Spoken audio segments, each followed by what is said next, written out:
High, good afternoon. আজকে আহ, যে ক্লাসটা আমি করব সেটা হচ্ছে আহ, এটা দুটো দুটো সেকশনের জন্য কাজে লাগবে। একটা হচ্ছে অনার্স, সেকেন্ড সেমিস্টার অনার্স এবং সেকেন্ড সেমিস্টার পাস। তোমাদের দুজনের সিলেবাসেতেই রয়েছে, তোমাদের এই সিলেবাসেতে। এবং আমি আগের দিনে বলেও ছিলাম পুলকেশী, দ্বিতীয় পুলকেশীকে নিয়ে দক্ষিণ ভারতের যে সিলেবাস আমাদের রয়েছে তাদের মধ্যে এটা 10 নম্বরের একটা কোয়েশ্চেন এবং one of the most important questions এবং one of the most important history. এটা তোমাদের সিলেবাসের অন্তর্গত। তো সেটা আমরা देखब কি আছে। तो ये बहुत इम्पोर्टेंट टॉपिक है दोनों के लिए ही, सेकेंड सेमेस्टर पास और सेकेंड सेम और मतलब CC2 का। और ये तुम लोग का पेपर के लिए, ऑनर्स के पेपर के लिए भी तो चाहिए ही चाहिए CC3 का। तो शुरू करते हैं। अच्छा शुरू करी पुलकेशी, দ্বিতীয় পুলকেশী। আচ্ছা, দ্বিতীয় পুলকেশী ছিলেন চালুক্য রাজবংশের রাজা। আচ্ছা, আমি আগে বলে দিই যে চালুক্য কারা ছিলেন এবং কোথায় তারা রাজত্ব করছিলেন। ফার্স্ট ये हम लोग देख लेते हैं। আচ্ছা, চালুক্যরা বর্তমান কর্ণাটকের বিজাপুর যে এলাকা রয়েছে সেই বিজাপুর যে মানে যে জেলা, সেই জেলাতে বাদামি, চালুক্যস বাদামি বলা হয়, সেই এলাকাতে তারা রাজত্ব করছিলেন। এবং এদেরকে বলা হয় ওয়েস্টার্ন চালুক্যস, মানে এরা পশ্চিম ভারতের দিকে যেহেতু এদের রাজত্বটা ছিল, তাই এদেরকে বলা হয় ওয়েস্টার্ন চালুক্যস। বলে চালুক্যস অফ বাদামি। বাদামি যেহেতু বাদামি আগেতে বলা হতো, কারণ বিজাপুর ডিস্ট্রিক্টের আগে নাম ছিল বাদামি, যার জন্য এদেরকে চালুক্যস অফ বাদামি বলা হয়। তো আমি তোমাদের জন্য একটা ম্যাপ এঁকেছি, দেখাচ্ছি তোমাদের যে তাদের যে এলাকাটা কোথায় ছিল। এটা হচ্ছে ব্ল্যাঙ্ক ম্যাপ। আমি ম্যাপটা আঁকছি, দেখতে পাবে তোমরা। সেটা হচ্ছে যে ওয়েস্টার্ন চালুক্য, এই জন্য বলা হচ্ছে এই এলাকাটাতে কর্ণাটকের এই যে জোনটা এইটা, এবং এইখানটায় ছিল তাদের রাজধানী, যেটাকে বলা হচ্ছে BATAPI। ये था वेस्टर्न चालुक्यस का जियोग्राफिकल एरिया। यहाँ पर इन लोगों ने राजत्व शुरू किया था। ये था साउथ इंडिया के सबसे बड़े, ये इन लोगों का जो टाइम पीरियड बोला जा रहा है ये 6th सेंचुरी, 6 থেকে একদম 8.5 6th সেঞ্চুরি টু 850 AD, অর্থাৎ 600 থেকে 850 পর্যন্ত সময়কালটা হচ্ছে চালুক্য রাজাদের রাজত্বকালের সময়কাল। প্রথমে দেখে নিই, তাহলে মনে রাখবে কর্ণাটক অঞ্চল।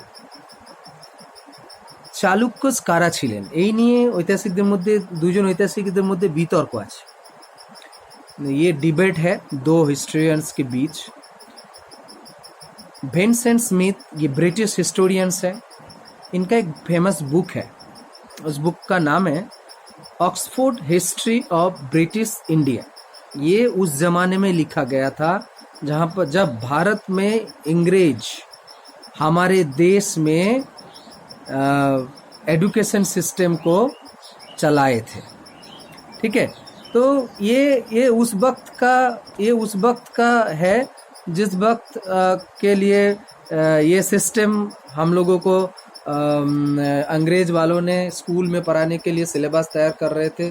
तो ये ब्रिटिश हिस्टोरियंस तब हमारे देश में हिस्ट्री लिख रहे थे, ये वही वाला बुक है। उस बुक में ये बताया गया है कि রাজপুতানার একটি অংশ থেকে এই গুর্জররা, এরা গুর্জর বা আগে যদি আমরা বলি কনিষ্কের সময়কালে সক্ষত্র, এরা গুর্জরদেরই একটি অংশ নাকি রাজপুতানা থেকে এরা চলে আসে কর্ণাটক অঞ্চলে, এবং এখানে তারা চালুক্যস, এদের পূর্বপুরুষরা কিন্তু চলে আসেন এখানে এবং চালুক্যস রাজবংশের সূচনা করেন পরবর্তীকাল। तो ये बताया जाता है कि विंसेंट स्मिथ ने बोला कि ये गुजरात और राजस्थान के एरिया से गुर्जर जो ट्राइबल ग्रुप है ये वहाँ से चले आए थे इधर कर्नाटक में। उसके बाद इन लोगों ने यहाँ पर एक डायनेस्टी खड़ा किया। आरसी मजूमदार, इसका मतलब ये सखत्रप जोन, इनको ये विंसेंट स्मिथ बोल रहे हैं। तो हमारे बंगाल का फेमस हिस्टोरियंस है, उनका एक फेमस बुक है जो 11 वॉल्यूम्स में निकला था, हमारे ভারতীয় বিদ্যা ভবন সিরিজের 11টা ভলিউম। সেই ভলিউমের যে বইটাতে তিনি ডিসি সরকার দীনেশচন্দ্র সরকার তিনি বক্তব্য রাখছেন, না না না, এটা কখনোই সম্ভব নয় যে তারা শক ক্ষত্রবদের একটা বংশ ছিলেন। তারা একটা তারা একটা ক্ষত্রিয় ফ্যামিলি, যেটাকে বলা হচ্ছে কানারেসে ফ্যামিলির, ওই অঞ্চলেরই তারা স্থায়ী বাসিন্দা ছিলেন কর্ণাটকের। এবং তাদের পূর্বপুরুষদের মধ্যে একজনের নাম নাকি ছিল সেটা হচ্ছে যে চালকা, তার থেকে নাকি এই নামটা এসেছে, অর্থাৎ তারা ওখানকারেরই স্থায়ী বাসিন্দা। এবং তিনি বলছেন যে কোনো প্রমাণ পাওয়া যায়নি যে এটা শকদের থেকে আসা। তাহলে ডিসি সরকার क्या बोल रहे हैं इन इस फेमस बुक मीन्स जब भारत में जब हिस्ट्री लिखा जा रहा था आफ्टर इंडिपेंडेंस, 11 वॉल्यूम का बुक निकाला गया था भारतीय विद्या भवन सीरीज के द्वारा। इसमें से तीसरा वॉल्यूम जो है उसका नाम था द क्लासिकल एज। हम वो बुक तुम लोगों को दिखा रहे हैं। ये देखो, এটাই হচ্ছে সেই বই। এই বইয়েতেই ডিসি সরকারের লেখা রয়েছে সাউথ ইন্ডিয়ান চালুক্য হিস্ট্রিদের নিয়ে, এবং সিলেবাসে রয়েছে। আমি তোমাদের প্রমাণ সহ দেখাচ্ছি। যাই হোক, এটা তোমাদের দেখানোর উদ্দেশ্য আমাদের এখানেতে এই যে এই দেখো, এই যে এই অংশটাতে এখানে পলিটিক্যাল হিস্ট্রি পুরো অংশ রয়েছে। ভারতবর্ষের সমস্ত যে পলিটিক্যাল হিস্ট্রি, অ্যানসিয়েন্ট হিস্ট্রি, যে পোস্ট কি বলে মৌর্য পিরিয়ডের পরে, তো সমস্ত সিস্টেম এই বইটাতে রয়েছে। এবং এই বইটাতে আমি এই কারণে দেখাচ্ছি, তোমরা পারলে যারা অনার্সের স্টুডেন্ট আছো তারা পারলে পড়ার চেষ্টা করো। আমি জানি না আমাদের কলেজে লাইব্রেরিতে আছে নাকি, আশা করি খোঁজ নেব। এখনকার এটা এরকম 11টা ভলিউম আছে, এবং এই 11টা ভলিউম আমার কাছে রয়েছে। এটা আমাদের বেসিক হিস্ট্রি, গোটা ভারতবর্ষের ইতিহাস এই 11টা ভলিউমের মধ্যে রয়েছে। পরবর্তীকালে নানান টেক্সট রচনা করা। আমি এই বইটা দেখানোর উদ্দেশ্য তোমাদের ইন্টারেস্ট তৈরি করার জন্য। তো এই বইটাতে এনার একটা आर्टिकल আছে, লেখা আছে डीसी सरकार, उनका एक आर्टिकल है यहाँ पर। तो वो बोल रहे हैं कि ये लोग बाहर से नहीं आए हैं, यहीं का ही ट्राइबल ग्रुप है। चूलिका और सुलिका ट्राइब का ग्रुप है। ऐसा जो विंसेंट स्मिथ जो बोल रहे हैं ये सही नहीं है। मतलब ये सखत्रप चालिका चूलिका ग्रुप नहीं है, ये ट्राइबल ग्रुप नहीं है, ये वहीं का है ट्राइबल, मतलब अपना स्थानीय है। तो তাহলে এটা মোটামুটি পরিষ্কার ধরে নাও যে চালুক্যরা কিন্তু কর্ণাটক অঞ্চলেরই স্থানীয় ছিলেন। ডিসি সরকারের যে বক্তব্য, মোটামুটিভাবে হিস্টোরিয়ানসরা এটাকে মান্যতা দিয়ে থাকেন।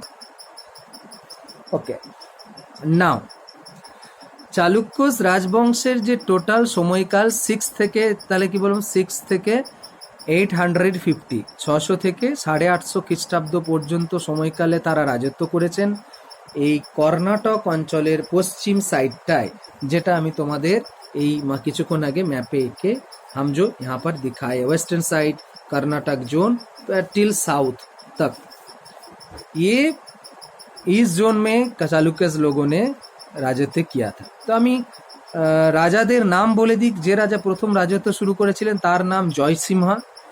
500 থেকে 520 খ্রিস্টাব্দ পর্যন্ত তিনি রাজত্ব করেছেন। তারপর তিনি প্রথম রাজা, তাহলে फर्स्ट किंग्स वाज जयसिम्हा, इन्होंने ये फाउंडर किंग है इसका, चालुक्यस और वेस्टार्न चालुक्यस का फर्स्ट किंग। सेकेंड হচ্ছে তার ছেলে রণ রাজা, বাংলায় যদি বলে রণরাজের সময়কাল হচ্ছে 520 থেকে 540 খ্রিস্টাব্দ পর্যন্ত। রণরাজের পর পুলকেশী ফার্স্টের সময়কাল 540 থেকে 567 খ্রিস্টাব্দ পর্যন্ত, অর্থাৎ পুলকেশী ফার্স্টের সময়কালের একটা গুরুত্বপূর্ণ ঘটনা হচ্ছে তিনি বাতাপি अच्छा बोले दी तुम्हारे जे Chalukyas the capital of the Chalukyas was Batapi, BATAPI, Batapi. ভালো করে মনে রাখবে, ওয়েস্টার্ন চালুক্যস, পশ্চিম চালুক্যদের রাজধানী ছিল বাতাপি। এ শর্ট কোয়েশ্চেন আতা है। তাহলে পুলকেশী ফার্স্টের সময়কালে বাতাপি যে ওখানে দুর্গ নির্মাণ করা হয়েছিল, it was one of his achievements. তারপরে পুলকেশী ফার্স্টের পরে তার ছেলে কীর্তিবর্মন ফার্স্ট, প্রথম কীর্তিবর্মন বসেছিলেন 567 থেকে 592 সাল পর্যন্ত, 567 टू 592। ये है कीर्तिवर्मन फर्स्ट का समयकाल। कीर्तिवर्मन फर्स्ट के समयकाल में थोड़ा इम्प्रूव हुआ और उनके जो पिता है वो जो दुर्ग बना रहे थे उसका कंप्लीट किया इन्होंने। और हमारे जो मतलब मगध, बंग, जन ये और साउथ में चोलस, पांड्यास, यहाँ तक इन्होंने बोला है कि इन्होंने अपना आर्मी भेजा था। और जो कदम्बस, मौर्यस ऑफ नॉर्थ कोंकण जो एरिया मैं দেখাচ্ছি তোমাদের, এই যে নর্থ কোঙ্কন এই এরিয়াটার কদম্বস, মহীশূর যেটাকে মহীশূরু বলা হয় ব্যাঙ্গালোর, সেটার এই রাজাদেরকে তিনি নাকি পরাজিত করেছিলেন। যাই হোক, আমরা অত ডিটেলসে এনার ব্যাপারে যাব না। এবং তারপরে তিনি 592 সালে যখন মারা যাচ্ছেন, তখন তার ভাই তার ছেলে নাবালক থাকার কারণে তার ভাই মঙ্গলেশ, MANGLES, মঙ্গলেশ, এই মঙ্গলেশ বাতাপিতে বসছেন, অর্থাৎ চালুক্য রাজবংশের রাজা হচ্ছেন। Is now becoming the king, he was his younger brother. তো মঙ্গলেশ, এখন মঙ্গলেশের সময়কাল ভারতবর্ষে, মঙ্গলেশের সময়কালে চালুক্যদের সময় একটি গুরুত্বপূর্ণ ঘটনা আছে, সেটা হচ্ছে যে বাদামিতে একটা মন্দির, কেব মন্দির আছে। সেই কেব মন্দিরটা তিনি, টেম্পলটাকে বাদামিতে তিনি নির্মাণ করেছিলেন। এবং বলা হয় যে তিনি বঙ্গ, নর্থ আর আমাদের যে পান্ডিয়াচল পর্যন্ত তার যে দাদা করে দিয়ে গেছিলেন সেটাকে তিনি আটকে রেখেছিলেন, दखल করে গিয়েছিলেন। तो उन्होंने वहाँ पर जो उनके भाई जो जहाँ जहाँ पर चालुक्यस डायनेस्टी का विस्तार किए थे, तो उनको ये उन्होंने सब सही ढंग से मतलब रखे थे। इना राजत्व शेषের দিকে, ये इनके राजत्वकाल के एंड में एक घटना घटी। ये है तार भतीजा, मतलब इसका जो भतीजा है, मतलब कीर्तिवर्मन का एक लड़का था, वो है, उन्होंने युद्ध घोषणा कर दिए उनके चाचा के विरुद्ध। यही लड़का है পুলকেশী সেকেন্ড। তার কাকার বিরুদ্ধে, অর্থাৎ কীর্তিবর্মনের ছেলে বড় হয়েছে এবং কীর্তিবর্মনের ছেলে, তার বাবা যেহেতু সিংহাসনে রাজা ছিলেন, তাই তার উত্তরাধিকারী হচ্ছেন তিনি। এই দাবি নিয়ে গৃহযুদ্ধ শুরু করেন। কিছুজন সামন্তকে জোগাড় করে তিনি তার কাকার বিরুদ্ধে বিদ্রোহ ঘোষণা করেন এবং এই বিদ্রোহে 610 খ্রিস্টাব্দে তার কাকা মারা যান। অর্থাৎ এই ছেলেটি হচ্ছে চালুক্য রাজ দ্বিতীয় পুলকেশী, চালুক্য বংশের সর্বশ্রেষ্ঠ সম্রাট। He was the most powerful, most famous king of Chalukyan dynasty of western Chalukyas. তো 610 খ্রিস্টাব্দে তিনি যেহেতু তার কাকারকে হত্যা করছেন এবং হত্যা করে তিনি চালুক্য সিংহাসনে বসছেন। এখানে আমাদের যে এক্সামে কোয়েশ্চেনটা আসে যে what was the achievements of Chalukyas Pulakeshi second, उन्होंने क्या किया था, उनका अचीवमेंट क्या है। তো এই গোটা কোয়েশ্চেনটা যে ডিটেলসটা হবে তার পলিটিক্যাল ক্যারিয়ার, এবং একটা শেষের দিকে একটা আমরা আলোচনা করব, সেটা হচ্ছে তার जनरल अचीवमेंट्स। तो हम लोग पूरा क्वेश्चन के ये डिस्कस करेंगे उनका पॉलिटिकल अचीवमेंट्स क्या है। तो पॉलिटिकल अचीवमेंट्स बहुत सारे इंटरेस्टिंग चीज़ें हैं, हम धीरे धीरे तुम लोगों को बता रहे हैं। पहला उन्होंने 610 में बैठ गया सिंहासन में, बातापी उनका कैपिटल बन गया। तो এই বাতাপিতে বসার সঙ্গে সঙ্গে আমাদের পুলকেশী সেকেন্ড যেটা করছেন সেটা হচ্ছে যে তিনি, আচ্ছা তার আগে আগে বলে নিই, যেটা হচ্ছে যে এসব ঘটনা ঘটার আগে এই পুলকেশী সম্পর্কে জানছি কোথা থেকে, where we are getting the informations, what is the historical source. ये एंसेंट हिस्ट्री सोर्स के बिना कभी भी झूठ मत बोलना चाहिए, अर्थात किसी भी बायसनेस के ऊपर हिस्ट्री नहीं होता है। अगर प्रूफ अगर दोगे तब जाके हिस्ट्री बनेगा। तो एंसेंट हिस्ट्रीতে without any kind of historical evidence you can't explain, তুমি বর্ণনা করতে পারো না, গল্প হয় না। তো চালুক্যরাজ দ্বিতীয় পুলকেশীর জীবনের যে কৃতিত্ব, সেই কৃতিত্বের কথা আমরা কোথা থেকে জানতে পারি? চালুক্যরাজের সভাকবি ছিলেন রবি কীর্তি, বিখ্যাত ইনফরমেশন আছে। এবং রবি কীর্তির একটা इंस्क्रिप्शन আছে, তার नाम आई होल इंस्क्रिप्शंस। इनका कोट पोएट था रवि कीर्ति और इसका इंस्क्रिप्शन है आई होल इंस्क्रिप्शंस, जो बादामी में और बातापी में एक जैन टेम्पल है, जैन मंदिर রয়েছে মেগুটি টেম্পল, ওই জৈন মন্দিরের দেওয়ালেতে এই ইনস্ক্রিপশনসটা খোদাই করা রয়েছে। তাহলে আই হোল প্রশস্তি কার রচনা, এটা মনে রাখবে, রবি কীর্তি, দ্বিতীয় পুলকেশীর সভাকবি রবি কীর্তি। এইটা থেকে আমরা maximum information about Chalukya Pulakeshi अर्थात पुलकेशी द सेकेंड संपर्के जानते पारी। तो ये इन्फॉर्मेशन हमको वहाँ से मिल रहा है। और दो इधर उधर के लैंड डोनेशन ग्रांट भी मिला, एक मिला है हैदराबाद जो ग्रांट है, वहाँ से भी थोड़ा इन्फॉर्मेशन मिला है। और थोड़ा इन्फॉर्मेशन मिला ह्यूएनसांग, क्योंकि वो 1 साल के लिए वहाँ पर गए थे उनके राज्य में। सीयू की टेक्स्ट में भी ये इन्फॉर्मेशन मिलता है इनके बारे में। तो আচ্ছা, আমি কিছুক্ষণ আগে তোমাদের বললাম আই হোল প্রশস্তি, আমরা লাস্ট একটা প্রশস্তি পড়েছিলাম समुद्रगुप्त पढ़ते गए, वहाँ पर समुद्रगुप्त के दौरान हम लोग बोले थे कि इलाहाबाद प्रशस्ति। व्हाट इज प्रशस्ति? I think you can understand and you can remember the word प्रशस्ति। तुम लोग ये जरूर याद कर रहे हो कि प्रशस्ति क्या है। जब कोई कवि या उसका कोई राज्य का लोग, कोई भी ऑफिसर अगर राजा के बारे में अच्छा बात लिख रहा है, मतलब राजा कौन थे, क्या किए नहीं किए, बहुत सारा अच्छे बात लिख रहे हैं, तो मतलब राजा के बारे में डिटेल्स अगर वर्णना कर रहे हैं तो उसको बोला जाता है प्रशस्ति। तो রাজার ব্যাপারে যদি কোনো তার সভাকবি বিস্তৃত বর্ণনা দিয়ে থাকেন, আমার প্রভু এই জয় করেছেন, আমার প্রভু ভালো ভালো কাজ করেছেন, অর্থাৎ স্তুতি বাক্য, जिसको हम बोलते हैं अच्छे वर्ड, এটাকে বলা হয় প্রশস্তি।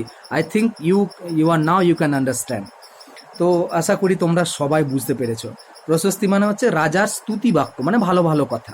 তো এটা হচ্ছে প্রশস্তি, not any kind of plain inscriptions. तो रवि कीर्ति এইটাতে তার প্রভুর ডিটেলস বর্ণনা ইনোনে দিয়ে है। তো চালুক্যরাজ দ্বিতীয় পুলকেশী সিংহাসনে বসে যে পলিসিটা নিয়েছিলেন, সেই পলিসিটা হচ্ছে যে তিনি তার আশেপাশের যে রাজ্য সেগুলোকে তিনি টোটাল অ্যাটাক করবেন, টোটাল অ্যাটাক, এবং কোনো রকম মার্সিতে যাবেন না। এই পলিসিতে তিনি তার রাজ্যে বসছেন, না তার দিগ্বিজয়ের নীতি যেটাকে আমরা বলতে পারি আর কি। তো সেই পলিসিতে তিনি বসছেন এবং তিনি প্রথমে সাউথের, অর্থাৎ তিনি প্রথমে এই যে তার রাজ্যের যে সাউথের অংশ, এই সাউথের অংশের দিকে তিনি প্রথমে নজর দিচ্ছেন। এবং সাউথের বলা হচ্ছে যে কদম্বস, মানে কীর্তিবর্মন তার বাবা বানভাসী কদম্বসদের তিনি পরাজিত করেছিলেন। তিনি আবার তারা স্বাধীন হয়ে গিয়েছিল, তাদেরকে তিনি পরাজিত করছেন। মহীশূর এবং মহীশূরে গঙ্গ রাজারা ছিলেন, গঙ্গ রাজাদের তিনি পরাজিত করছেন, তিনি আক্রমণ করছেন। এবং বলা হয় গঙ্গ রাজা তার কন্যাকে দ্বিতীয় पुलकेशी সঙ্গে বিয়ে দিয়েছিলেন। अतः पहले कदम्बस बानभासी ऑफ कदम्बस को उन्होंने आक्रमण किया, उसके बाद मैसूर, जिसको हम एट प्रेजेंट बेंगलुरु बोल रहे हैं, मैसूरू बोल रहे हैं, तो ये इधर यहाँ पर आक्रमण किया उन्होंने। वहाँ पर गंगा राजा करके राजत्व करते थे उन डायनेस्टी का। तो गंग राजा उनका लड़की था, लड़की को उनको साथ शादी करवा दिए। फिर उसके बाद मैट्रिमोनियल अलायंस तैयार हो गया। तो गंग राजा को उन्होंने किए और आलूपार और जो कंगन एरिया है, मालाबार ये जो मालाबार जोन है, यहाँ पर आक्रमण किए। फिर तीनों, तो कदम्बस, गांगस এবং মালাবার্স, তো এই তিনটে এলাকা তিনি সাউথের দিকে আক্রমণ করেছিলেন।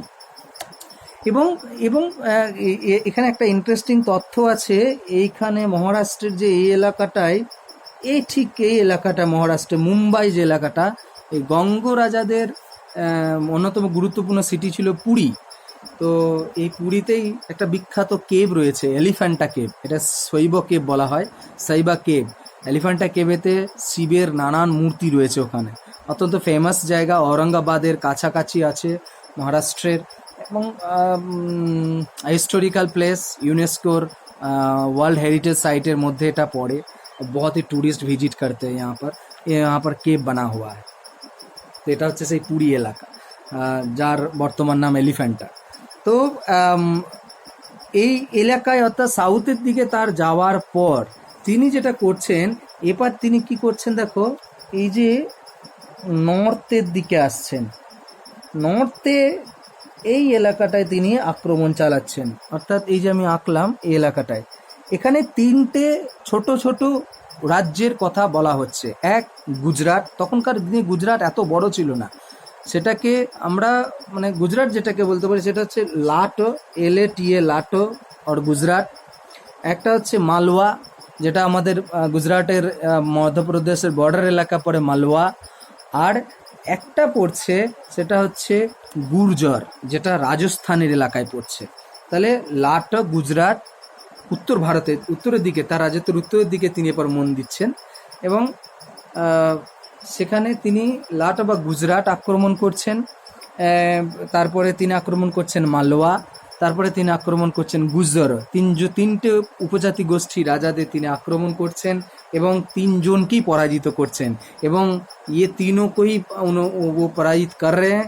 और इसके बाद क्या किए ना, उन लोगों को फ्यूडिटरी स्टेट बना दिए। मतलब उन लोगों का जो बोले कि तुम लोग टैक्स मुझे भेजते रहो, मैं तुम लोगों का प्रभु हूँ, অর্থাৎ আমি তোমাদের প্রভু, তোমরা আমাকে ট্যাক্স দেবে এবং তোমাদের সমস্ত গার্ড, তোমাদের যে সুরক্ষা কবচ আমি দেব তোমাদের। ওকে, এখন এইখানেতে ইন্টারেস্টিং জিনিসটা, ঘটনাটা ঘটেছিল, যেটা আমাদের অ্যানসিয়েন্ট হিস্ট্রিতে, প্রাচীন ভারতের ইতিহাসে সব থেকে গুরুত্বপূর্ণ ঘটনা, গুরুত্বপূর্ণ একটা ইনসিডেন্ট। এবং সেটা হচ্ছে দুইজন ভারতবর্ষের বিখ্যাত রাজার যুদ্ধ হয়েছিল এইখানেতে গিয়ে। আচ্ছা, এইখানে তাহলে আমি বললাম গুজরাট, মালওয়া, গুজর, অন্ধ্র, মানে আমাদের যে রাজস্থান। এখন আরসি মজুমদার এগেন মানে রমেশচন্দ্র মজুমদার এগেন এই বইটাতে, দ্য ক্লাসিক্যাল এজ এবং ভারতীয় বিদ্যাভবন সিরিজের এখানেতে ইনফরমেশনটা রয়েছে। সেটা হচ্ছে যে চালুক্যরাজ দ্বিতীয় পুলকেশী নিজের রাজধানীতে ফেরত এসেছিলেন বাতাপিতে। ওইদিকে কনৌজ ছিল। এখানে এগেন দেখো, আমরা হর্ষবর্ধন পড়েছি, এটা কনৌজ রাজ হর্ষবর্ধনের মেন প্ল্যান ছিল वेस्टर्न साइडे तार राजत्व विस्तार करा। कनौज अतः हर्षवर्धन का प्लान ये था, ये वेस्टर्न साइड में आक्रमण करना। क्योंकि हम लोग हर्षवर्धन के पढ़ने के दौरान ये हमने बात जाने थे और हम लोग को जानकारी मिल गई थी कि हर्षवर्धन ने अपना सेना भेजा था, अपने आप भी गए थे।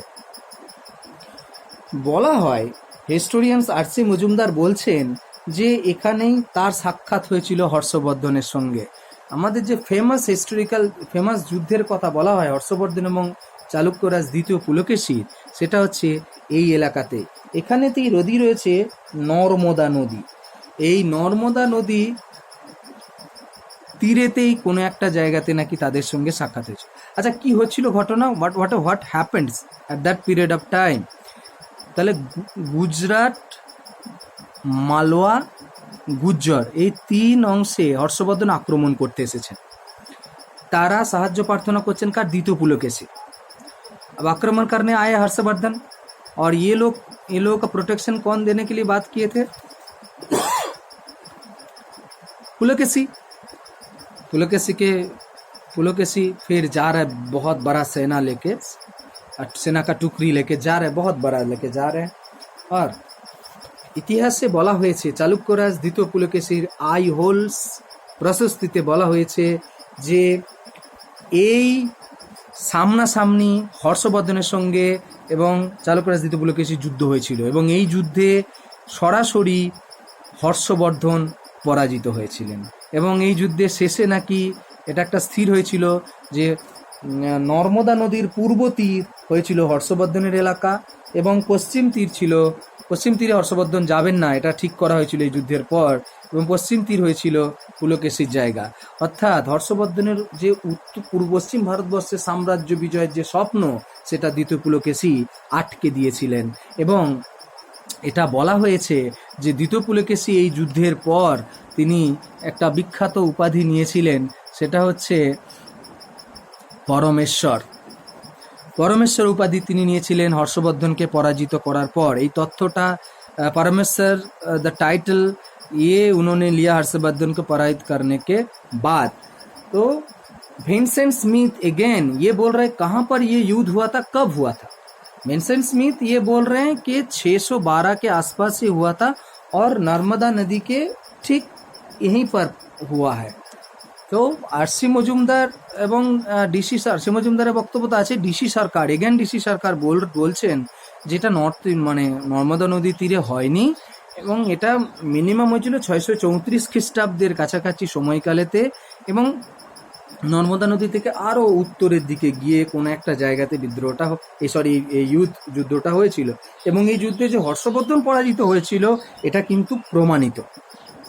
কারণ হর্ষবর্ধনের संपर्क पढ़ते गए तुम्हारे मैंने तुम लोगों को बोला था कि ये आईहोल इंस्क्रिप्शंस में ये बताया गया है कि चालुक्यराज द्वितीय पुलकेशी ने सकलोत्तर पथनाथ करके एक राजा थे उसको पराजित किया है। और सकलोत्तर पथनाथ मीन्स हर्षवर्धन, क्योंकि उस वक्त हर्षवर्धन के अलावा और कोई बड़ा राजा नहीं था। उत्तर भारतवर्ष सकलोत्तर पथनाथ मीन्स उत्तर भारतवर्षेर पथनाथ, नाथ मीन स्वामी, अर्थात उत्तर भारतवर्षेर सबथेके बड़ राजाके तिनी মানে তিনি পরাজিত করেছিলেন এবং তারপরে তিনি পরমেশ্বর উপাধিটা নিয়েছিলেন। তাহলে মিনিমাম 634, विंसेंट स्मिथ बोलছেন 612, 612 Vincent Smith is saying and ये डीसी सरकार बोल रहे हैं 634। तो और आरसी मजुमदार का कहना है कि ये युद्ध जो हुआ था ये पराजित হয়েছিলই ছিল। ওকে, তাহলে হর্ষবর্ধনকে পরাজিত করে দিলেন দ্বিতীয় পুলকেশী। হর্ষবর্ধনকে পরাজিত করার পর তিনি এপারে, আচ্ছা তোমাদের একটা কথা বলে দিই, এই অঞ্চলটাকে ডেকান বলা হতো। This reason is called Deccan. यहाँ इसको Deccan means Karnataka, Maharashtra and Karnataka zone, इसको डेक्कन बोला जाता है। आज भी डेक्कन यूनिवर्सिटी, डेक्कन कॉलेज है, बहुत फेमस कॉलेज है। तो महाराष्ट्र एंड कर्नाटक रीजन को डेक्कन बोला जाता था। तो ये এটা পশ্চিম ডেকানেতে তিনি রাজ্য দখল করে নিয়েছিলেন। এবার তিনি নজর দিলেন পূর্ব ডেকানের দিকে, অর্থাৎ পূর্ব ডেকানের দিকে তিনি নজর দিচ্ছেন এবং পুলকেশী ইস্টার্ন ডেকানের দিকে যাওয়ার সময় তিনি এখানে কোশল রাজ্য আক্রমণ করছেন আর কলিঙ্গ রাজ্য, যেটা আমাদের উড়িষ্যার কলিঙ্গ, তিনি আক্রমণ করছেন এবং তিনি এই দুটো রাজ্যকে, কোশল আর কলিঙ্গ, এই মানে দুটো রাজ্যকে তিনি দখল করছেন অর্থাৎ পূর্ব দিকেতে। এবং এখানেতে একটা ফেমাস নদী আছে, এটা নদীটার নাম হচ্ছে তুঙ্গভদ্রা নদী এবং এ বলা হয় যে এই তুঙ্গভদ্রা নদীর মানে পর্যন্ত নিচের দিকটাতে दक्षिण भारत बोला है, प्योर फार साउथ बोला जाता है और ऊपर साइड को फार साउथ में डेक्कन बोला जाता है। ज़्यादातर स्टूडेंट्स यही मानते हैं। तो আর কি কি রাজ্য দখল করলেন বলা হচ্ছে বঙ্গের কিছুটা পার্টও তিনি দখল করেছিলেন এবং আর একটা অংশের কথা বলা হচ্ছে যে এই যে অন্ধ্রপ্রদেশের যে জোনটা, এই এলাকাটায় তিনি দখল করছেন। তাহলে একটা হচ্ছে কোশল, একটা হচ্ছে কলিঙ্গ আর একটা হচ্ছে অন্ধ্রপ্রদেশের জোন। অর্থাৎ ইস্টার্ন ডেকানের বেশিরভাগ এলাকা পৃষ্ঠপুরম বলে জায়গা, গোদাবরী ডিস্ট্রিক্টে পড়ে, অন্ধ্রপ্রদেশে পৃষ্ঠপুরম। এবং কুনাল আর এল্লোর, এই তিনটে district, Godavari district, Kurnool and Ellore, এই তিনটে এলাকা ইনক্লুডিং কলিঙ্গ এবং কোশল, এই রাজ্যগুলোকে তিনি দখল করছেন। অর্থাৎ দখল করার পর তিনি কি করলেন, তার ছোট ভাই कुब्ज विष्णुवर्धन, তাহলে इनका छोटा भाई था कुब्ज विष्णुवर्धन। ये एरिया, ये जो एरिया मैंने ड्रॉ किए हैं, इस एरिया को उन्होंने दे दिया, अपने छोटे भाई को वहाँ पर सिंहासन में बिठाया और वहाँ पर ये बोला कि तुम यहाँ का कंट्रोल करो। तो छोटा भाई का नाम है कुब्ज विष्णुवर्धन। तो कुब्ज विष्णुवर्धन के बारे में बोला जाता है कि 612 প্রথমে দাদার কথা মানছিলেন, কিন্তু বেশ কিছু ভ্যাসেলদের তারপরে তার নিজের মধ্যে স্বাধীন সত্তা জাগে এবং সেই সম্পর্কে বলা হয় যে এই এলাকাটায় একটা বড় সিটি ছিল, তার নাম ছিল বেঙ্গি। এই বেঙ্গিকে কেন্দ্র করে এই কুব্জ বিষ্ণুবর্ধন 612 সালে এখানকার সামন্তদের, তিনি যারা যারা একে সম্মান করতেন তাদের তো ভালো কথা, যারা সম্মান করছিলেন না তাদের কথা অমান্য করে এই এলাকাতে স্বাধীন রাজত্ব শুরু করে দেন। অর্থাৎ তার দাদা থাকাকালীন এই কার্যকলাপ তিনি শুরু করেন এবং এই অঞ্চলটাকে বলা হয় ইস্টার্ন চালুক্যাস, অর্থাৎ পূর্ব চালুক্য। অর্থাৎ তার যে পূর্বপুরুষ, অর্থাৎ আমাদের যে পূর্বপুরুষ বলতে তার যে চালুক্য বংশের যিনি প্রতিষ্ঠাতা ছিলেন জয়সিংহ, যেটা শুরু করে গিয়েছিলেন ওয়েস্টার্ন চালুক্যাস, এখানে কুব্জ বিষ্ণুবর্ধন শুরু করলেন ইস্টার্ন চালুক্যদের রাজত্ব, যেটা 500 বছর পর্যন্ত ঠিক ছিল। আমরা জানি তার জন্য 3-4টে ব্রাঞ্চ আছে চালুক্যদের, তো তার মধ্যে বাদামি যে চালুক্য, সেটা হচ্ছে সব থেকে ফেমাস। তাহলে এটা 500 বছর পর্যন্ত এই বেঙ্গিকে কেন্দ্র করে একটা চালুক্য ডাইনেস্টি আমাদের ভারতবর্ষে কিন্তু ছিল। এরপরে ফার সাউথের দিকে তাকে নামতে দেখা গিয়েছিল চালুক্যরাজ দ্বিতীয় পুলকেশী। তিনি নাকি কেরল, এখানে আছে কেরল, এটা হচ্ছে কেরল, এখানে ছোট ছোট এটা হচ্ছে চোল, এটা হচ্ছে পান্ডিয়া, এই যে তিনটে এলাকা, এ হচ্ছে কেরল, এটা হচ্ছে পান্ডিয়া, এটা হচ্ছে পল্লব, এই তিনটে অংশ সব মিলিয়ে টোটাল এই এলাকাটাতে তিনি তার প্রভাব বিস্তার করেছিলেন। এখন প্রভাব বিস্তার বলতে তাদের সঙ্গে একটা বন্ধুত্বপূর্ণ সম্পর্ক তিনি দ্বিতীয় পুলকেশী স্থাপন করেছিলেন, সরাসরি তাদেরকে দখল না করে, বিশেষ করে কেরল, পান্ডিয়া এবং আমাদের পল্লব, অর্থাৎ বর্তমান যে তামিলনাড়ু এলাকা, সেই এলাকাটাতে তিনি বন্ধুত্বপূর্ণ স্থাপন করেছিলেন। কিন্তু দ্বিতীয় पुलकेशी সময়কালেতে यहाँ का द्वितीय पुलकेशी का साउथ इंडिया में, ये फार साउथ में सबसे बड़ा दुश्मन था पल्लव डायनेस्टी। तो যারা পাস কোর্সে আছে তোমাদের একটা 5 মার্কসের একটা ডকুমেন্টস আমি দিয়েছিলাম যে কারণ কি ছিল পল্লবদের সঙ্গে এদের চালুক্যদের যুদ্ধের, যে বিরোধের মূল কারণ কি ছিল। তোমাদের বলে দিই যে এই যে তুঙ্গভদ্রা নদীতে এঁকেছি আমি, তাহলে এবারে মেন টার্গেট হলো দ্বিতীয় পুলকেশীর কি, পল্লব রাজাদের সঙ্গে যুদ্ধ। তাহলে নেক্সট পয়েন্ট, তাহলে পল্লব রাজাদের সঙ্গে তাদের যুদ্ধের মূল কারণ কি, তুঙ্গভদ্রা রিভারের এই तीरेतेई, बैंक ऑफ तुंगभद्रा रिवर, यहाँ पर ही सबसे ज़्यादा माइंस थे। यहाँ पर खनि, सोनार खनि बोलो, लोहार खनि बोलो, बड़ बड़ मैंगानिज, बड़ बड़ जो गुरुत्वपूर्ण खनि एलाकागुलो सब এই তুঙ্গভদ্রা নদীর তীরেতে ছিল। যে গোলকুন্ডা যে এলাকাটা বলা হচ্ছে হীরার খনি, সব এই তুঙ্গভদ্রা নদীর তীরেতেই। যার ফলে ভারতবর্ষে একমাত্র হীরার খনি। এবং তুঙ্গভদ্রা তুঙ্গভদ্রা নদী কি হয়েছে বলতে, পল্লবরা কখনো তুঙ্গভদ্রা নদীকে ওপরে ক্রস করে উত্তরের দিকে গেছেন, তাদের যে হিস্ট্রি এটাই বলছে।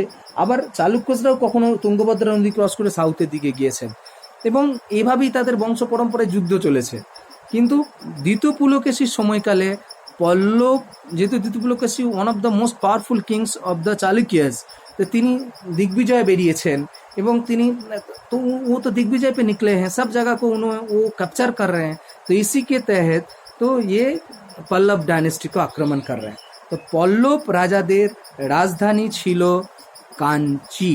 তো পল্লব রাজাদের রাজধানী তোমাদের বলে দিই, সেটা হচ্ছে যে পল্লব রাজাদের রাজধানী ছিল কাঞ্চি। এখানে শর্ট কোয়েশ্চেন পড়ে কাঞ্জিবরম। আমরা চোলদের ইতিহাস তোমাদের সিলেবাসেতে নেই, তো চোলদের ইতিহাস পড়তে গেলে কাঞ্জিবরমের ইতিহাস পড়তে হবে। যদি কাঞ্জিবরম শাড়ি তোমরা আশা করি বুঝতে পারবে মেয়েরা। আচ্ছা, তোমরা তো যাদের বিয়ে হয়েছে তারা আরও ভালো বুঝতে পারবে।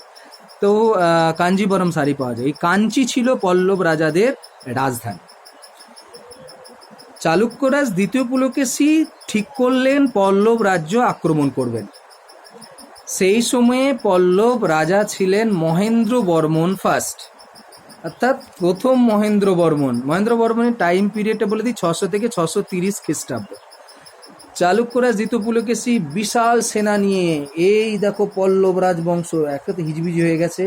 এই যে পল্লব রাজবংশ তুঙ্গভদ্রা নদীর নিচের দিকে আছে, এই পল্লব রাজ্য আক্রমণ করলেন তুঙ্গভদ্রা নদীকে ক্রস করে ফার সাউথে গিয়ে।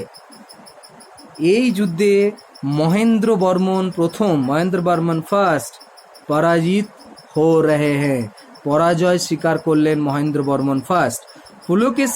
দ্বিতীয় পুলকেশী তাদের রাজধানী কাঞ্চি দখল করে নিলেন, অর্থাৎ কাঞ্জি তিনি দখল করে নিলেন। এবং দখল করার সঙ্গে সঙ্গে তিনি তার যে একটা বিরাট ইচ্ছা দিগ্বিজয়, তার ইচ্ছা পূরণ হয়ে গেল। এবং পূরণ করার পর তিনি তার ক্যাপিটাল রাজধানী বাতাপিতে ফেরত গেলেন। এদিকে এবং তার ভীষণ জয়কার। পরবর্তী ঘটনাটা হলো এই যে মহেন্দ্র বর্মন মারা যাওয়ার পর তার ছেলে নরসিংহ বর্মন ফার্স্ট, महेंद्र बर्मन के मृत्यु के बाद तार छेले महेंद्र बर्मनेर पर तार पुत्र मतलब जो सन थे वो है नरसिंह बर्मन फार्स्ट, प्रथम नरसिंह बर्मन। और সময়কালটা 630 থেকে 668 খ্রিস্টাব্দ পর্যন্ত। এখন এই নরসিংহ বর্মন ফার্স্ট তার বাবার যে স্বপ্ন কাঞ্জিকে, তার তো বাবার রাজ্য কাঞ্জি, এবং কেউ তো বিদেশি এসে দখল করে বসে আছে, कोई तो बाहर से आके कांजी को लेके चला गया, मतलब कंट्रोल कर लिए। তো তিনি বিরাট পরিমাণে সেনা জোগাড় করে এবং তুঙ্গভদ্রা নদীর যে বোথ সাইড তিনি তার আধিপত্য ধীরে ধীরে স্থাপন করার পর, বিশেষ করে সাউদার্ন পার্ট তিনি স্থাপন করার পর, এবং তিনি আক্রমণ করছেন পুলকেশী দ্বিতীয় কে বিরাট সেনা নিয়ে। এবং এটা বলা হয় যে প্রথমে তিনি পল্লবদের যে রাজধানী কাঞ্চিকে তিনি উদ্ধার করছেন পুলকেশীর কাছ থেকে। তারপরে তিনি নরসিংহ বর্মন মানে পল্লবদের রেকর্ডস এটা বলা আছে যে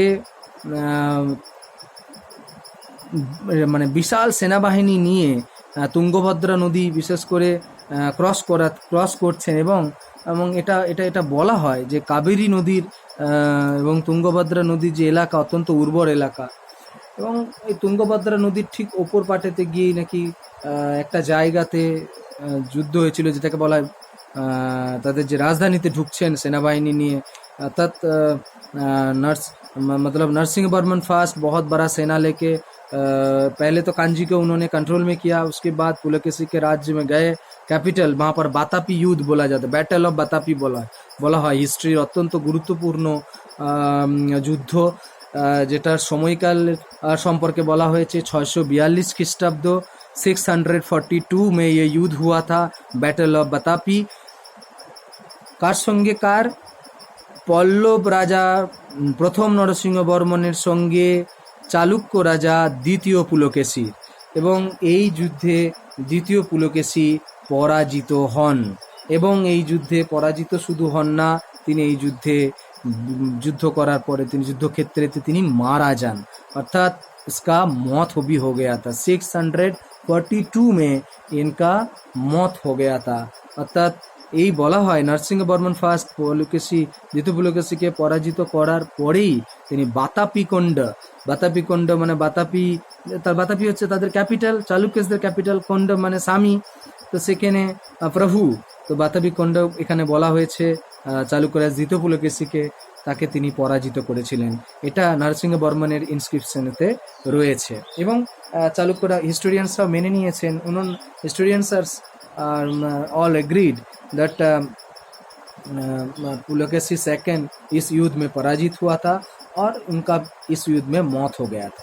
इसी के साथ साथ চালুক্যরাজ দ্বিতীয় পুলকেশীর যে পলিটিক্যাল ক্যারিয়ার শেষ হয়ে গেল এবং আমরা তারপরে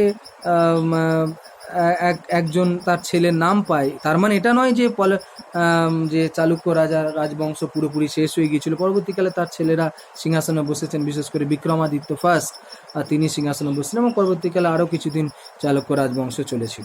তো এটি হচ্ছে পুলকেশীর পলিটিক্যাল কেরিয়ার। পুলকেশীর পলিটিক্যাল কেরিয়ারের আমরা যদি বলি যে তার প্রথমে তিনি তার কাকার সঙ্গে उनके पहले तो अंकल के साथ उनका गृह युद्ध हुआ था, जो गृह युद्ध मतलब वो जो फैमिली वाला युद्ध हुआ था। तो গৃহযুদ্ধে করে তিনি সিংহাসন পেয়েছিলেন এবং তার যে বাবা কীর্তিবর্মন যে এলাকা তিনি দখল করে গেছিলেন তার থেকেও তিনি বিশাল অঞ্চল জুড়ে তার রাজধানী রাজ্য স্থাপন করেছেন। এবং এখানে বলা হয়েছে যে ওয়েস্টার্ন সাইডের গুজরাট অঞ্চল থেকে ইস্টার্ন সাইডের কলিঙ্গ পর্যন্ত এবং আমাদের মানে মালওয়া থেকে বিশেষ করে যেটাকে বলা হয় সাদার্ন পার্ট মাইসুর থেকে একদম পান্ডিয়া রাজবংশ একদম ফার সাউথ, যেটাকে আমরা পাণ্ড্য রাজবংশের কথা বলছি, সেখানে তিনি তার সাম্রাজ্য স্থাপন করেছিলেন বিশাল এলাকা। এবং আমি তোমাদের একটা ম্যাপ পাঠাবো, দেখতে পাবে।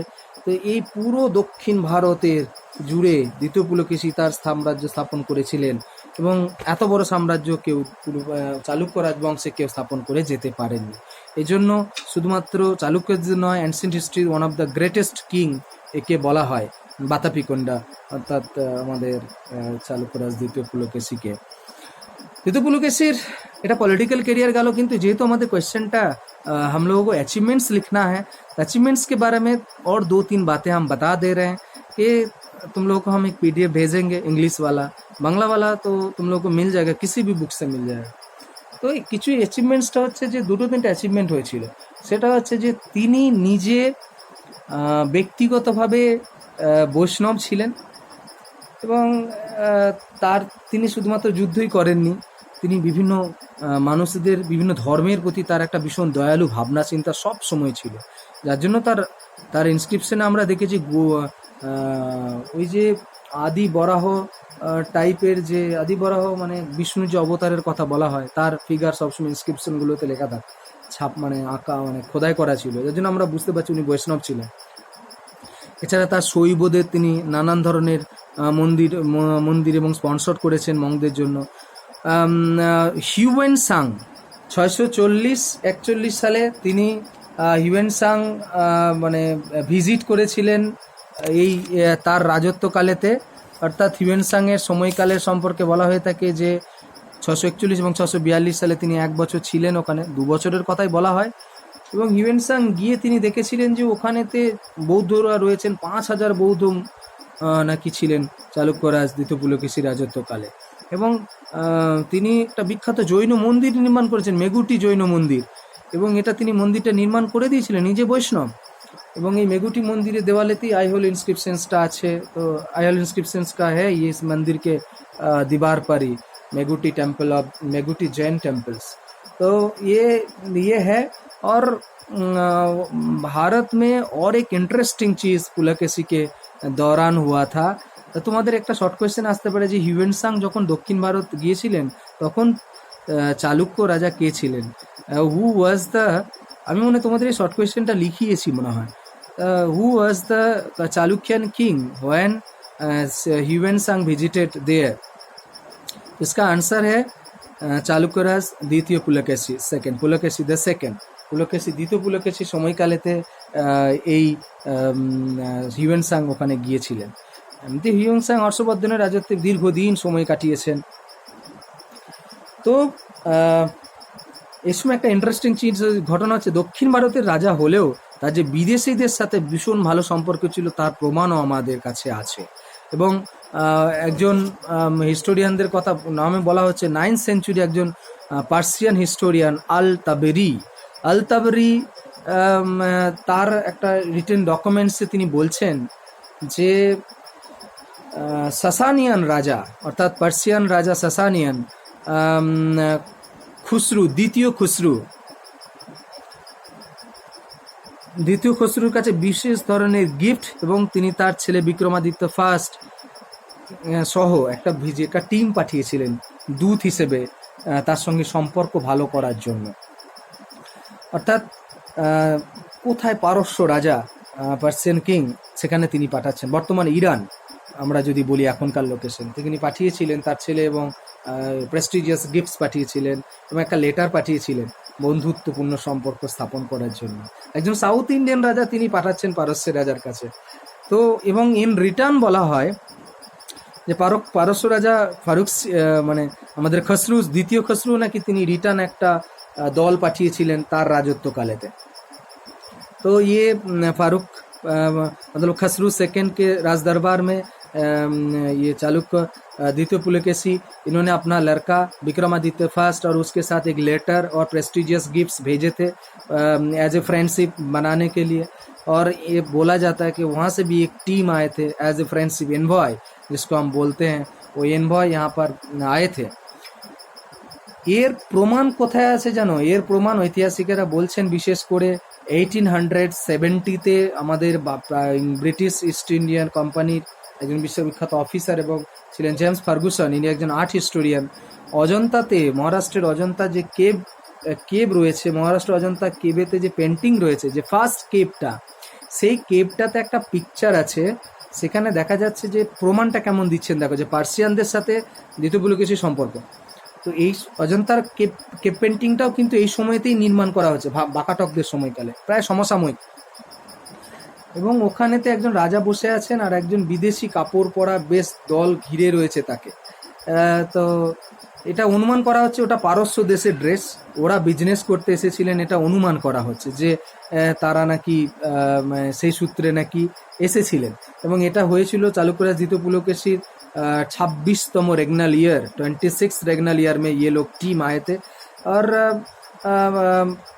एनवॉय जब द्वितीय पुलकेशी भेजे थे तब टाइम था 625। तो ये फर्गुसन बोल रहे हैं कि यहाँ पर एम्बेसी जो है, वो जो ड्रेस दिखाया गया पेंटिंग में, वो बाहर से आए थे, इंडिया का नहीं था। तो इसके चलते यही पता लग रहा है कि खसरू के साथ इनका अच्छा रिश्ता बन गया था। এবং তো একজন মানে আমি যেটা বলবো যে তার কনক্লুশন কি হবে, কনক্লুশন হচ্ছে এটাই যে একজন সামান্য দক্ষিণ ভারতের রাজা তার পূর্বপুরুষদের দেওয়া যে ছোট্ট রাজ্য সেটাকে তিনি বাড়িয়েছিলেন এবং গোটা দক্ষিণ ভারত জুড়ে, গুজরাট জুড়ে, আমাদের কলিঙ্গ পর্যন্ত যে উড়িষ্যা, অন্ধ্রপ্রদেশ, পুরো এরিয়াতে তার আধিপত্য স্থাপন করেছিলেন। এবং শুধু রাজা হিসেবে তার যে কৃতিত্ব সেটা তো রয়েছেন, এবং তিনি যে একজন ভালো মানুষ ছিলেন, তো অন্য ধর্মের মানুষদের সম্মান করেছিলেন, মন্দির পর্যন্ত নির্মাণ করে দিয়েছিলেন এবং বিদেশিদের সাথে সম্পর্ক স্থাপন করেছিলেন। সব থেকে বড় কথা, হর্ষবর্ধনকে আমরা যদি তার এই যে কৃতিত্ব, হর্ষবর্ধনকে যদি আমরা উত্তরাপথস্বামী বলি, তাহলে কিন্তু উত্তর ভারতবর্ষে যদি প্রভু বলতে পারি, তাহলে কিন্তু আমরা এক কথা এটা স্বীকার করে নিতে হবে যে চালুক্যরাজ দ্বিতীয় পুলকেশী ছিলেন কিন্তু দক্ষিণ ভারতের প্রভু। এবং এটা চোল রাজাদের আগে, রাষ্ট্রকূট বড় রাজাগুলোর আগেকার ঘটনা। तो अगर हम लोग ये बोलेंगे कि Harshvardhan was the Lord of north India, ये हम लोग इनको बोल सकते हैं लॉर्ड ऑफ साउथ इंडिया द्वितीय पुलकेशी, तो पुलकेशी सेकंड। तो ये इसको लेकर तुम लोग एक 10 मार्क का নোটস बना के रखना है, बहुत इंपॉर्टेंट क्वेश्चन है, বিশেষ করে অনার্সের স্টুডেন্টস এবং পাস কোর্সের স্টুডেন্টদের জন্য।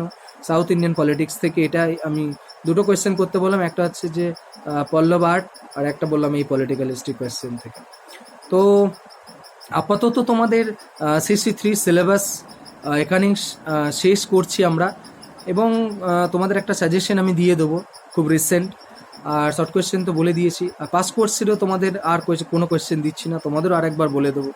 এবং আমি ইংলিশ পিডিএফটা আমি সেন্ড করছি, আর বাংলা পিডিএফ, বাংলা তোমরা যে কোনো টেক্সট থেকে পেয়ে যাবে পুলকেশী।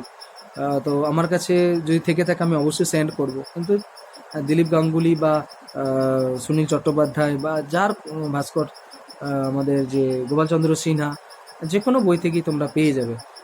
তো সবাই নিজের মতো করে এক্সামের জন্য প্রিপারেশন নাও। কলেজ খুলে তোমাদের সঙ্গে আবার দেখা হবে।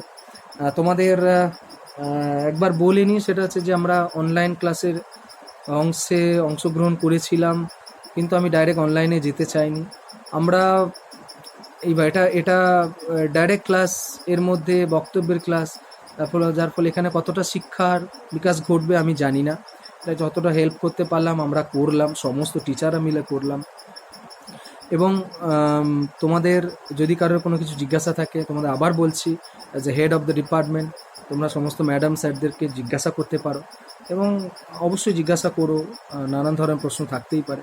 আর তোমরা রেডি হও। তো তোমাদের নেক্সট কলেজ যখন খুলবে, তোমাদের নেক্সট সেমিস্টারে ক্লাস শুরু হবে আমার কাছে যতদূর खबर। तो नेक्स्ट सेमेस्टर का क्लास शुरू होगा जब कॉलेज खुलेंगे। फाइनल सेमेस्टर का एग्ज़ाम पहले होगा, तो फोर्थ सेमेस्टर मतलब फोर्थ नहीं, फाइनल ईयर का थर्ड ईयर जो पुराना बैच उसका एग्ज़ाम होगा। तो तब तक के लिए